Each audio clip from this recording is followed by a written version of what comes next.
Good morning, class fifth. Welcome to your English grammars class. We were on chapter number 8, tenses.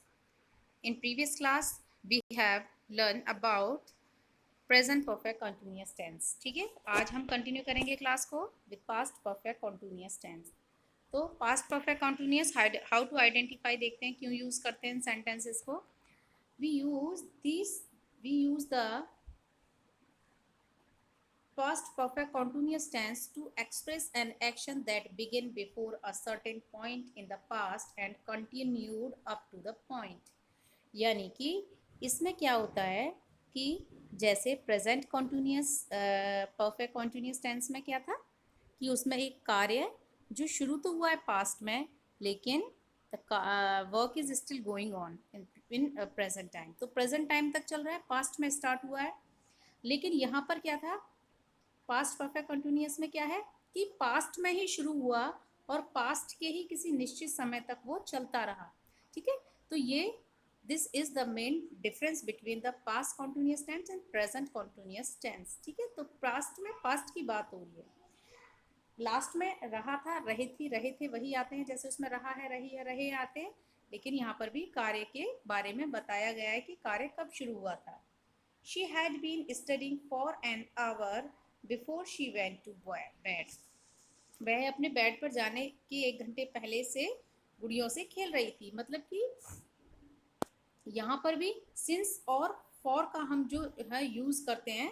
तो for an hour देखो, किसी period of time के लिए, जैसे for an our, for 2 hours, for 2 months, तो इनके लिए हम जनरली फॉर का यूज करते हैं. और जब जहाँ पर कोई पॉइंट ऑफ टाइम दिया हुआ है, जैसे since 9 o'clock, since 2 o'clock, since Tuesday, since दिसंबर, तो वहाँ पर हम जो है सिंस का यूज करते हैं फॉर निश्चित टाइम. ठीक है, निश्चित समय के लिए. She had not been studying for an hour before she went to bed. तो ये क्या है, वह बेड पर जाने से 1 घंटे पहले से गुड़ियों से नहीं खेल रही थी. ये क्या है इसका नेगेटिव, ये पॉजिटिव, नेगेटिव और interrogative. Had she been studying for an hour before she went to bed. तो ये 3 तरीके के सेंटेंसेस हो गए. अब पॉजिटिव देखते हैं क्या है. पॉजिटिव में हैड बीन का यूज होता है. ठीक है, सबसे पहले हमारा सब्जेक्ट के बाद क्या आएगा, हैड बीन. ठीक है, हैज बीन और हैव बीन किस में यूज करते थे हम, प्रेजेंट कंटिन्यूअस में. तो यहाँ पर हैड का यूज होगा, हैड बीन का. और वर्ब की आईएनजी फॉर्म सारे सब्जेक्ट्स के साथ यूज होगी. ठीक है, जैसे he had been working hard since May when you come. ठीक है, it had been raining for an hour. देखो यहाँ पर सिंस मे, क्योंकि मई से बताया गया है. ठीक है, जब तुम मई में आए तो उससे पहले वह जब से वह हार्ड वर्क कर रहा था. ठीक है, सिंस मई से हार्ड वर्क कर रहा था. तो मई क्या है, एक पर्टिकुलर मंथ का नाम बताया, इसलिए यहाँ पर सिंस का यूज किया. It had been raining for an hour when the accident occurred. ठीक है, तो यहाँ पर भी रेनिंग फॉर एन आवर, 1 घंटे से बारिश हो रही थी. तो 1 घंटा, कौन सा 1 घंटा, इसलिए यहाँ पर क्या यूज किया है हमने, फॉर का. अब नेगेटिव कैसे फॉर्म करेंगे, हैड बीन प्लस वर्ब की आईएनजी फॉर्म नॉट लगाएंगे उसमें. जैसे he had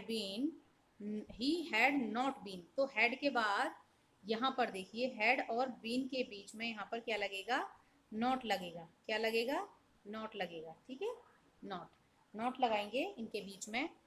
working hard since May when you come. ऐसे ही it had not been raining for an hour when an accident occurred. Interrogative subject में क्या करते हैं, सेंटेंस में क्या करेंगे. देखिए सबसे पहले इंटेरोगेटिव में हम हैड का यूज करेंगे, फिर सब्जेक्ट का, फिर बीन का, और देन वर्ब की आईएनजी फॉर्म. जैसे एग्जांपल्स देखिए इसके. Had he been working hard, had he been working hard since May when you come. तो हमने सबसे पहले हैड का यूज किया है, फिर सब्जेक्ट लगाया ही, फिर उसके बाद बीन, फिर वर्ब की आईएनजी फॉर्म लगाई है. ठीक है, फिर हमने हार्ड सिंस लगाया है, क्योंकि मे जो है पर्टिकुलर मंथ का नाम दिया हुआ है, तो इसलिए सर्टेन पॉइंट ऑफ टाइम है. तो यहाँ पर जो है सिंस लगाएंगे, व्हेन यू केम. इसी तरीके से यहाँ पर had it been raining for an hour when an accident occurred. ठीक है, तो ये इनका इंटेरोगेटिव, नेगेटिव और पॉजिटिव तीनों तरीके के सेंटेंसेस यहाँ पर कंप्लीट हो गए. In next class, we'll continue the class with future perfect continuous tense.